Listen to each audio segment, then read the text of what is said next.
தியானத்திற்கு உங்களை வாழ்த்தி வரவேற்றுக் கொள்கின்றேன். 7வது நாள், குறிப்பாக ஆண்டவருடைய வாக்குத்தத்தங்களை குறித்து இந்த நாளிலே நாம் சிந்திக்க அழைக்கப்படுகிறோம். God's promises never fail. இறைவனின் வாக்குத்தத்தங்கள் ஒருபோதும் தவறுவதில்லை என்கின்ற தலைப்பின் கீழாக நாம் யோசித்துக் கொண்டிருக்கின்றோம். நேற்று தினத்திலே அந்த உடன்படிக்கையை குறித்தும், குறிப்பாக அவருடைய அந்த விசுவாசத்தின் வழியாக ஆபிரகாம் மேற்கொண்ட அந்த பயணத்தை குறித்தும் நேற்று தினத்திலே நாம் பார்த்தோம். அந்த விசுவாச பயணம் ஒரு நம்பிக்கை இல்லாமல், ஒரு சாத்தியக்கூறு இல்லாமல் தொடங்கிய ஒரு அழகான பயணமாக இருந்தது. ஆனால் அந்த பயணம் ஏன் இவ்வளவு அழகாக இருந்ததுக்கு காரணம், அந்த பயணம் ஆண்டவரை சார்ந்து இருந்ததுனாலே அந்த பயணம் அவ்வளவு அழகாக இருந்ததாக நாம் பார்க்கின்றோம். இந்த நாளிலும் அந்த பயணத்தை தொடர்கின்ற ஆபிரகாமுடைய வாழ்விலே நடைபெறுகின்ற சில சம்பவங்களை குறித்து, அவருடைய வாக்குத்தத்தங்கள் எப்படி அதுக்கான சாத்தியக்கூறு இல்லாமல் மாறி போகிறது என்பதை குறித்தும் நாம் சிந்திக்க இருக்கின்றோம். ஏனென்றால் ஆண்டவர் வாக்குத்தத்தம் பண்ணியிருக்கிறார். ஆதியாகமம் 12ஆம் அதிகாரம் 2ஆம் வசனம், நான் உன்னை ஆசீர்வதிக்கவே ஆசீர்வதிப்பேன் என்று சொல்லி, உன் ஜனத்தை ஆசீர்வதிப்பேன் என்று சொல்லி. ஆனால் ஆபிரகாமுடைய வாழ்வில் நடைபெறுவது அதுக்கு எதிர்மறையான செயல்கள் தான் இருக்குது. அவர் ஒண்ணு காரியத்தை வாக்கு பண்ணியிருக்கிறாரு, ஆனா அந்த காரியத்திற்கும் அவருடைய வாழ்க்கையில நடக்கின்ற சம்பவத்திற்கும் துளி அளவு கூட சம்பந்தம் இல்லை. இப்ப எப்படி அவருடைய விசுவாசம், அவருடைய நம்பிக்கை பலப்படும் என்பது நமக்கு ஒரு கேள்விக்குறிதான். ஆனால் இந்த 15ஆம் அதிகாரம் நமக்கு அது ரொம்ப அழகாக விளக்குகிறது. ஒருவேளை 12ஆம் அதிகாரத்திலிருந்து 15ஆம் அதிகாரம் வரை நீங்க யோசித்து பார்த்தீங்கன்னா, ஆபிரகாமுக்கும் லோத்துக்கும் அவருடைய ஆட்களுக்கும் இருக்கின்ற பிரிவினைகள், அதுக்கப்புறம் ஆபிரகாம் மேற்கொண்டு ஒரு போர், இதுதான் நடைபெறுகிறது. 15ஆம் அதிகாரத்துல தான் ஒரு மிகப்பெரிய கேள்வி அங்கே வருகிறது. Where is the promise? எங்கே அந்த வாக்குத்தத்தம், எங்கே அந்த வாக்குறுதி? ஆண்டவர் என்ன வாக்குறுதி கொடுத்தார்? 12ஆம் அதிகாரத்தை நாம் திருப்பிக் கொள்வோம் என்றால், 12ஆம் அதிகாரம் 13ஆம் அதிகாரத்திலே 15ஆம் வசனத்தை பார்ப்போம். நீ பார்க்கிற இந்த பூமி முழுவதையும் நான் உன் சந்ததிக்கும் என்றென்றைக்கும் இருக்கும்படி கொடுத்து, உன் சந்ததியை பூமியின் தூளை போல பெருக பண்ணுவேன். ஒருவனும் பூமியின் தூளை எண்ணக்கூடுமானால் உன் சந்ததியும் எண்ணப்படும். அதே போல ஆபிரகாமுக்கு கர்த்தர் இவ்விதமான வாக்குத்தத்தங்களையும் ஆசீர்வாதமான வார்த்தைகளை கொடுத்திருக்கிறார். ஆனால் ஆபிரகாமுடைய வாழ்க்கையில என்னன்னா, அந்த ஒரு பிள்ளை பேர் இல்லாமல், அந்த குழந்தை செல்வம் இல்லாமல் ஆபிரகாம் தவிர்த்து நிற்கின்றார். அதுதான் அவர் 15ஆம் அதிகாரத்திலே வைக்கக்கூடிய அழகான ஒரு காரியமாக இருக்கிறது. அது தொடங்கும் போதே பாருங்க, இந்த காரியங்கள் நடந்த பின்பு கர்த்தருடைய வார்த்தை ஆபிரகாமுக்கு தரிசனத்தில் உண்டாக்கி, அவர், ஆபிரகாமே, நீ பயப்படாதே, நான் உனக்கு கேடகமும் உனக்கு மகா பெரிய பலனுமாய் இருக்கிறேன் என்றார். இப்போ ஆபிரகாமுடைய வாழ்க்கையில் இருக்கிற பிரச்சனை வேற, ஆனா ஆண்டவர் கொடுக்கின்ற ஒரு வாக்குத்தத்தம் வேற. ஆண்டவர் என்ன சொல்றாரு, அந்த பிள்ளை செல்வத்துக்காக அதுக்காக ஏங்கி இருக்கிற ஆபிரகாமை பார்த்து ஆண்டவர் சொல்றார், நான் உனக்கு கேடகமும் நான் உன்னுடைய மகா பெரிய பலனுமாய் இருக்கிறேன் என்று சொல்வது என்னவென்றால், உன்னுடைய வாழ்க்கையில எல்லாவற்றுக்கும் நான் தான் அடித்தளமாக இருக்கின்றேன்.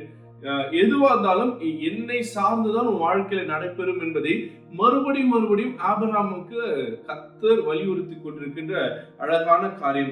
ஆபிரகாமுடைய வாழ்வை நாம் திரும்பி பார்ப்போம் என்றால், கர்த்தருக்கு கீழ்ப்படுகிறார். அவர் எல்லாவற்றையும் விட்டு ஆண்டவர் காட்டுகின்ற தேசத்துக்கு பயணப்படுகின்றார். அடுத்ததாக அந்த டிவைன் டைரக்ஷன் சொல்லப்படுகின்ற அந்த தெய்வீக வழிகாட்டலை நோக்கி அவர் பயணப்படுகின்றார். இப்போ இந்த பயணங்களுக்கு ஊடாக அவருக்கு பதில் இல்லை. பதில் இல்லாத சூழ்நிலையில் ஆபிரகாம் இருக்கிறார். பல நேரங்களில் நம்ம வாழ்க்கையில் அப்படிதான், we pray but wait, நம்ம காத்திருப்போம். ஆண்டவரே, இன்னைக்கு கூட நம்ம ஒரு நிமிஷம் யோசித்து பார்த்தா நிறைய காரியங்களுக்கு நம்ம ஜெபம் பண்ணியிருப்போம். இன்னைக்கு அளவுக்கு அந்த காரியங்களுக்கு நம்ம இடத்துல பதில் பெறாமல், அந்த காரியங்களுக்கான விடை தெரியாம நம்ம நின்று கொண்டிருப்போம். ஆனா நம்ம விசுவாசிப்போம், இன்னைக்காவது ஒரு நாள் ஆண்டவர் அந்த காரியத்துக்கு பதில் அளிப்பார். we believe, பட் ஆனாலும் நமக்கு ஒரு ஸ்ட்ரகிள் இருந்துட்டே இருக்கும். ஆண்டவரே, நான் உங்க நம்புறேன் சுவாமி, நான் செபிக்கிறேன், ஆனா எனக்கு பதில் இல்லை, ஆனாலும் நான் போராடி கொண்டே இருக்கிறேன், வேதனைகளை அனுபவிச்சுட்டே இருக்கிறேன், என்னைக்கோ ஒரு நாள் நீர் எனக்கு பதில் அளிப்பீர் என்று நாம் காத்திருக்கிறோம். காரணம், நம்முடைய விசுவாசத்தின் ஆழம் அப்படியாக இருக்கிறது. அதே போலதான் ஆபிரகாமுடைய வாழ்க்கையிலும் அவர் ஆண்டவரை விசுவாசித்தார், அந்த பயணத்தை மேற்கொண்டார், வாக்குத்தத்தங்களை நம்பி இருக்கிறார். ஆனால் வாக்குத்தத்தம் நடைபெறுவதற்கான சாத்தியக்கூறுகள், அதுக்கான சூழ்நிலைகள் இல்லாத பொழுதிலும் ஒரு ஸ்ட்ரகிள் அவரோடு இருந்து கொண்டே இருக்கிறது. ஏன்னா எல்லாவற்றையும் செய்யறாரு, ஆண்டவர் வர்த்திக்க செய்கிறாரு, பெரிய ஜனக்கூட்டத்தை, அதாவது மக்கள் அவரை சூழ்ந்திருக்க கிருபை செய்யறாரு, ஆடு மாடுகள் பெருக்கத்தை தருகிறார், எல்லாமே ஓகே. ஆனாலும் தன் சந்ததிக்கான அந்த பிள்ளை இன்னும் இல்லை. அந்த ஸ்ட்ரகிளோட தான் ஆபிரகாம் போராடி கொண்டிருக்கிறதே நாம் இங்கு உணர முடிகிறோம் இந்த 15ஆம் அதிகாரத்துல. இன்னைக்கு கூட இந்த 7வது நாள் தியானத்தை கேட்டுக்கொண்டிருக்கின்ற நம்முடைய வாழ்க்கையில கூட நிறைய ஸ்ட்ரகிள்ஸ் இருந்துட்டே இருக்கலாம். நம்ம ஜெபம் பண்ணிட்டே இருந்திருப்போம், பல வருடமா, பல மாசமா, பல காரியங்களுக்காக ஜெபிப்போம். ஆனால் அதுக்கான பதில் பெறாமல் நாம் காத்திருப்போம். ஒரு விசுவாசம் போச்சுன்னா இல்ல, நம்ம இன்னும் நம்பிட்டே தான் இருப்போம், விசுவாசித்து தான் இருப்போம். அப்ப ஆண்டவர் என்னைக்கோ ஒரு நாள் பதில் அளிப்பார். இதுதான் ஆண்டவர் எதிர்பார்க்கின்ற அந்த விசுவாசமாக இருக்கிறது. இந்த லெந்து நாட்கள் நமக்கு நினைவூட்டுகின்ற காரியம் அதுதான். The wait is valued. அந்த காத்திருக்கிற நாட்களே ஆண்டவர் அதுக்கு வேல்யூ கொடுக்கிறார், அதுக்கு ஒரு மரியாதை செய்கிறவராக இருக்கிறார். அதுபோல ஆண்டவர் ஆபிரகாமை பார்த்து நான் உனக்கு ஒரு குழந்தையை கொடுக்கிறேன்னு முதல்ல சொல்ல. இந்த 15ஆம் அதிகாரத்துல அவர் ஆரம்பிக்கும் போது நான் உனக்கு பாதுகாப்பை தருகின்றேன், I will be a protection அப்படின்றார். இன்னைக்கு கூட நாம் ஏதோ ஒரு காரியத்தை கேட்போம், நம்ம கேட்கிற காரியத்தை விட ஆண்டவர் நமக்கு அதிகமான ஒரு காரியத்தை தான் கொடுக்கிறார். நம்ம சொல்லலாம், ஆண்டவரே நான் கேட்டது இது, நீங்க இதை கொடுக்குறீங்க அப்படின்னா அவர் இது எல்லாவற்றையும் ஒரு ஒரு ஒரு ஸ்ட்ராட்டஜிக்கா ஒரு ஃப்ரேம் ஒர்க்ல அவர் பண்ணிட்டு இருக்கார். அதுதான் குழந்தை செல்வம் மட்டும் ஆபிரகாமுக்கு போதாது, அவருக்கு தேவையான பாதுகாப்பு, அவருடைய பலன் தன்னை சார்ந்திருக்க வேண்டும் என்பதுதான் அவர் வலியுறுத்துகிறார். முதல் குறிப்பு அதுதான், நான் உனக்கு கேடகமும் உனக்கு பலனுமா இருக்கிறேன்னு சொல்றாரு. இப்போ இதை கேட்டு ஆபிரகாம் ஒரு பதில் சொல்றாரு பாருங்க 2ஆம் வசனத்துல. அதற்கு ஆபிரகாம், கர்த்தராகிய ஆண்டவரே, அடியனுக்கு என்ன தருவீர்? இப்பதான் அவருடைய உள்ளத்தின் கேள்விகளை ஆண்டவருக்கு முன்பாக வைக்கிறார். நீர் எனக்கு என்ன தருவீர் அப்படின்னா, இப்போ கேடகம் சொல்லிட்டாரு, பலனும் சொல்லிட்டாரு, இதை விட வேற என்ன வேணும்னா ஆபிரகாமுக்கு இன்னும் ஒண்ணு வேணும். அது என்னன்னா அவருடைய பிள்ளை செல்வம் வேணும். அப்போ God knows that Abraham needs something, but அதை தாண்டிலும் ஆண்டவர் கொடுக்கின்ற அந்த காரியங்கள் ஒரு ஃபியூச்சர், ஒரு விஷனிஸ்டிக் ஐடியாலஜியாக, அதாவது பிற்காலத்தில் ஆபிரகாமுடைய சந்ததிக்கு தேவையான பாதுகாப்பை முன்னமே உறுதி செய்கிறார். அந்த சந்ததி வரப்போது உண்மைதான், ஆனால் அந்த சந்ததி எப்படி இருக்க போது அதுக்கான பாதுகாப்பை பல 100 ஆண்டுகளுக்கு அப்புறம் கூட நடக்க வேண்டிய காரியத்திற்கு முன்னதாகவே ஒரு தீர்க்க தரிசன வாக்குறுதியை ஆண்டவர் கொடுக்கிறார். நான் உனக்கு கேடகமா இருக்கிறேன் அப்படின்ட்டு. அது ஆபிரகாமால புரிஞ்சுக்க முடியல. இப்ப 2வது குறிப்புல அவர் 2வது வசனத்துல கேட்கிறார், நீர் எனக்கு என்ன தருவீர் அப்படின்ட்டு. அப்புறம் அடுத்தது பாருங்க, நான் பிள்ளை இல்லாமல் இருக்கிறேன், தமஸ்கு ஊரானாகிய இந்த எலியேசரின் வீட்டு விசாரணைக்காரனாக இருக்கிறாரே என்றார். அப்பதான் ஆபிரகாம் தன்னுடைய உள்ளத்தின் கேள்வியை கர்த்தரிடத்தில் வைக்கிறார். எனக்கு இன்னும் பிள்ளை இல்லை, எனக்கு பிள்ளை தருவீர்களா அப்படின்னு கேட்கும்போது 3ஆம் வசனம் அப்படியே தொடர்கிறது. தேவரீர் எனக்கு புத்திர சந்தானம் அருளவில்லை, இதோ என் வீட்டில் பிறந்த பிள்ளை எனக்கு சுதந்திரவாளியா இருக்கிறாரா என்றார். இப்ப ஆபிரகாம் என்ன பண்றார், தன் வாழ்க்கையை அட்ஜஸ்ட் பண்ணிக்க விரும்புறார். சரி, எனக்கு சாராள் வழியாக பிள்ளை இல்லை, என் வீட்டுல ஒரு பிள்ளை இருக்கா, அந்த பிள்ளையாவது எனக்கு சுதந்திரவாளியா இருப்பாரான்னு கேட்கிறாரு. இல்ல, ஆண்டவர் அதை ஒத்துக்கல. உனக்கு நான் ஒரு வாரிசை கொடுப்பேன், உன் சந்ததியை கொடுப்பேன் என்பதுதான் அந்த வாக்குத்தத்தத்தின் அடித்தளமாக இருக்கிறது. அப்போ கர்த்தருடைய வார்த்தை ஆபிரகாமுக்கு உண்டாக்கி, இவன் உனக்கு சுதந்திரவாளி அல்ல, உன் கர்ப்ப பிறப்பா இருப்பவனே உனக்கு சுதந்திரவாளியா இருப்பான் என்று சொல்லி அவனை வெளியே அழைத்து, நீ வானத்தை அந்தந்து பார், நட்சத்திரங்களே என்ன உன்னால் கூடுமானால் அவைகள் என்ன என்று சொல்லி பின்பு அவனை நோக்கி, உன் சந்ததி இவ்வனமா இருக்கும் என்றார். அப்படின்னா அர்த்தம்னா, இங்கே ஆபிரகாமுக்கு கர்த்தர் தன்னுடைய திட்டத்தை வெளிப்படுத்துகிறார். அந்த பிள்ளை உன்னுடைய பிள்ளை அல்ல, உன் கற்பத்தை உன்னுடைய சந்ததியில் தோன்றக்கூடிய அந்த பிள்ளை தான் உன் பிள்ளையாக இருக்கும். அந்த பிள்ளை வழியாக ஜாதிகள் ஆசீர்வதிக்கப்பட்டிருக்கிறோம் என்கின்ற ரொம்ப அழகான ஒரு குறிப்பை ஆண்டவர் ஆபிரகாமுக்கு கற்றுத் தருகிறார். நீ கூட ஆபிரகாம் நம் மூதாதையர் அப்படின்னு சொல்றோம், குலமுதுவர் என்றோம், விசுவாசத்தின் தந்தை என்றோம். இன்னைக்கு உலகத்துல காணப்படுகின்ற மிக முக்கியமான சமயங்கள் நீங்க எடுத்துக்கிட்டீங்கன்னு வச்சுங்களேன், கிறிஸ்தவமா இருக்கலாம், இஸ்லாமா இருக்கலாம், இல்லைன்னா ஜுடாயிசம் இருக்கலாம். இது எல்லாவற்றுக்கும் ஆபிரகாம் தான் தந்தையாக இருக்கிறார். இவங்க எல்லாருமே இவருடைய சந்ததியிலாக தான் இருக்கிறாங்க. அப்போ ஆண்டவருடைய வாக்குத்தத்தம் எவ்வளவு உண்மையாக இந்த நாள் வரை அது நிலைத்து நிற்கிறது என்பதை நாம் யோசித்து பார்க்க வேண்டியதாக இருக்கிறது. பல நேரங்களில் நாம் தற்கால தேவைகளுக்காக ஆண்டவரை தேடி வரோம், தற்கால நன்மைகளுக்காக, தற்கால ஆசீர்வாதங்களுக்காக நம்ம தேடி வருகின்றோம். ஆனால் ஆண்டவர் தலைமுறை தாங்கக்கூடிய திட்டங்களை நம்முடைய வாழ்க்கையில கொடுக்கின்ற தேவனாக இருக்கிறார். He was asking for one child. ஆனா ஆண்டவர் அந்த ஒரு குழந்தை அல்ல, அந்த ஒரு குழந்தையை வைத்து பல 100 தலைமுறைக்கு தேவையான ஆசீர்வாதத்தையும் பாதுகாப்பையும் நான் உனக்கு கேடகமும் உனக்கு பலமா இருக்கிறேன் என்கின்ற அந்த ஒரு டிவைன் ப்ராமிஸ ஆபிரகாமுக்கு கொடுக்கிறார். இன்னைக்கு கூட நாம் கேட்பது சிறிதாக இருக்கலாம், நம்ம கேட்பது தற்காலிகமான தேவைகளாக இருக்கலாம். ஆனால் ஆண்டவர் நமக்கு கொடுப்பது தலைமுறைகள் தாங்கி நிற்கும் ஆசீர்வாதம். அதனால இந்த ஆசீர்வாதம் எனக்கு கிடைக்கலன்னு வருத்தப்படாதீங்க. நீங்கள் காத்திருப்பதற்கு ஒரு மிகுந்த பலனை ஆண்டவர் கொடுக்கிறார். வேதத்துல ரொம்ப அழகான ஒரு வசனம், நெடுநாளாய் காத்திருப்பது இருதயத்தை இழைக்கப்படும், ஆனால் விரும்பினது வரும்போது ஜீவ விருட்சம் போல் இருக்கும் என்கிறது.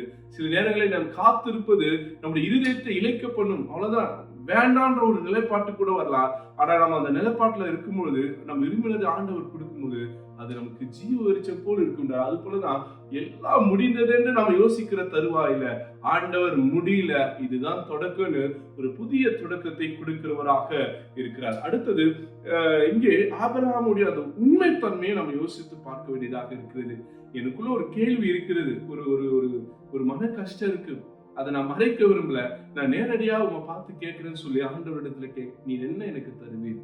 நிறைய நேரத்துல நம்ம கூட ஆண்டவரை பார்த்து கேள்வி கேட்டிருப்போம், நம்ம அப்புறம் கில்ட்டியா ஃபீல் பண்ணிருப்போம், ஐயோ ஆண்டவரை பார்த்து நம்ம இந்த கேள்வி கேட்டுட்டோமே, நம்ம ஏன் இந்த தப்பு பண்ணோம்? அப்படி கேள்வி கேட்கறது ஒன்றும் பெரிய தவறு கிடையாது. அது நம்முடைய இயலாமை, மனிதனுடைய உணர்வு, மனிதனுடைய சுபாவம். அப்படிதான் ஆபிரகாமும் இந்த கேள்வி கேட்கிறார், நீர் எனக்கு தருவீர். ஒருவேளை அங்க விசுவாசம் குறைச்சலா அப்படின்னு கேட்டீங்கன்னா கிடையாது, விசுவாசம் இருக்கிறது, ஆனாலும் ஒரு பயமும் ஒரு திகிலும் இருந்து கொண்டே இருக்கும்.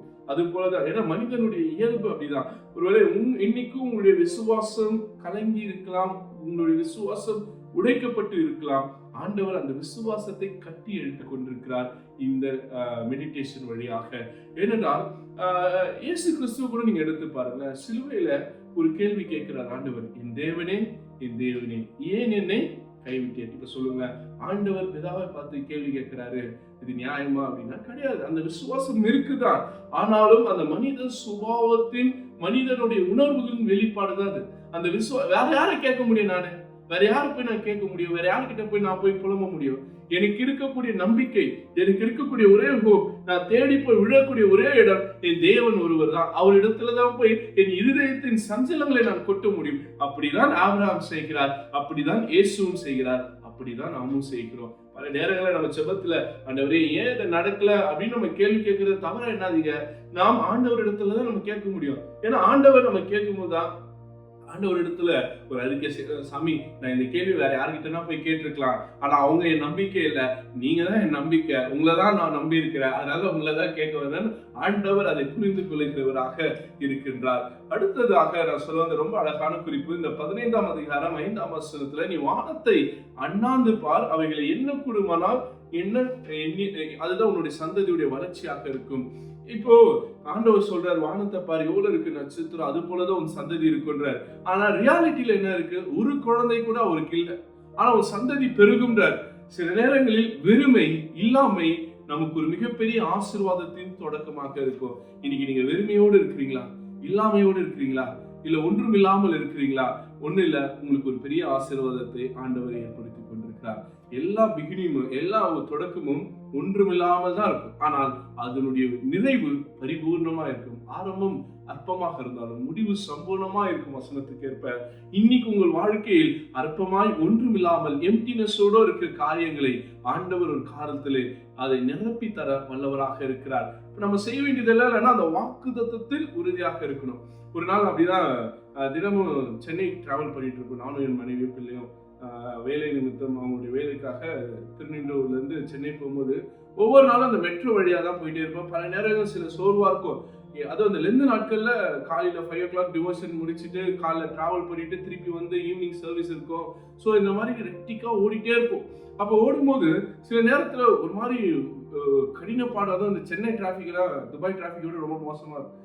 அப்படி இருக்கும்போது இந்த மதுராவாயில் வழியா வரும்போது அந்த மெட்ரோ இது போட்டிருப்பாங்க, அதுல ரொம்ப அழகா அந்த மெட்ரோ ஒர்க்ஸ் உடைய அந்த பேரிகேட்ல ஒரு வேர்ஸ் இருக்கும். அதாவது அந்த வேர்ஸை பார்க்கும்போது ஒரு நாள் உண்மையிலே ஆண்டவர் அந்த வார்த்தையோட என்கிட்ட பேசுறாருன்னு, அது இப்படிதான் இருந்தது, inconvenience today for better tomorrow அப்படின்னு இருந்தது.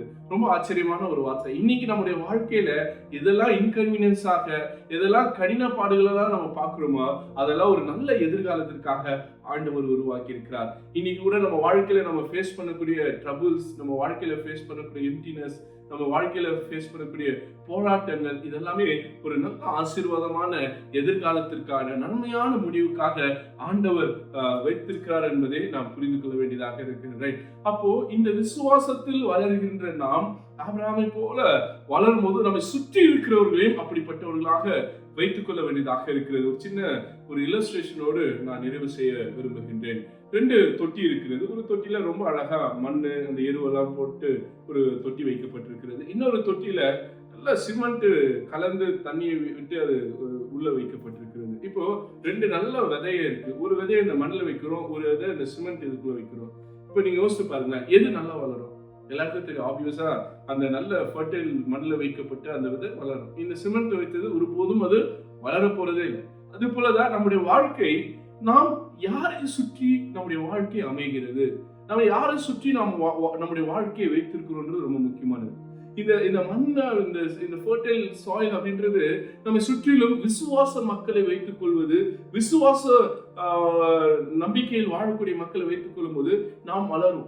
எதிர்மறையான மக்களை, நம்மளை குறை சொல்றவங்க, உலகத்துக்குள்ளான மக்களை நம்ம சுற்றி வைத்திருந்தோம்னா நம்ம ஒருபோதும் வளர மாட்டோம். அதனால்தான் இனி நாம் யாரோட இருக்கிறோன்றது ரொம்ப முக்கியமான ஒன்றாக இருக்கிறது. என் வாழ்க்கையில வாக்குத்தத்தம், என் வாழ்க்கையில் வளர்ச்சிகள் வேண்டும் என்றால் நான் கடவுளுக்குள்ளாக, கடவுளின் மக்களுக்குள்ளாக, திருச்சபைக்குள்ளாக, இப்படிப்பட்ட ஃபெலோஷிப்புக்குள்ளாக நான் இருப்பேன்னா நான் ரொம்ப அழகா வளருவேன். என் வாழ்க்கை ஆசீர்வாதமாக இருக்கும் என்பதை நாம் புரிந்து கொள்ள வேண்டியதாக இருக்கிறது. அருமையான தேவச்சனமே, இந்த இரவிலே கர்த்தருடைய பாதத்திலே நாம் ஒப்பு கொடுப்போம்.